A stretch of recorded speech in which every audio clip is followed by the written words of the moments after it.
votre offre, en fait, l'idée, c'est de construire des choix, en sachant que ces choix sont très, très dépendants des produits que vous avez à proposer à vendre en fonction de leur poids, mais aussi de leur valeur.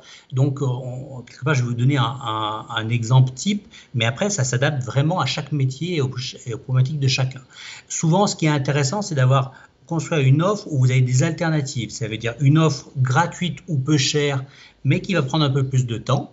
En sachant que quand l'offre est gratuite, ça veut juste dire qu'elle est gratuite pour le consommateur, mais ça veut dire que vous, en tant que commerçant, vous allez la financer, donc il faut la prendre en compte.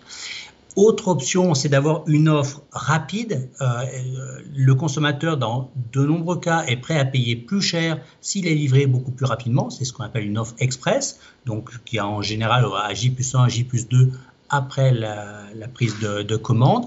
Et également d'avoir une offre en point relais, parce qu'il y a des consommateurs qui ont des contraintes, ils ne sont pas souvent chez eux, et souvent c'est plus simple pour eux en fait de se faire livrer un point relais, et en fonction des horaires d'ouverture des commerces qu'ils vont choisir, ils vont pouvoir plus facilement en fait récupérer leur colis que se faire livrer à domicile et devoir aller après le récupérer éventuellement dans un bureau de poste avec des contraintes d'horaires d'ouverture qui ne sont pas adaptées à leur emploi du temps. Donc souvent, il faut construire une offre, on va dire, à plusieurs volets pour que le consommateur ait des choix.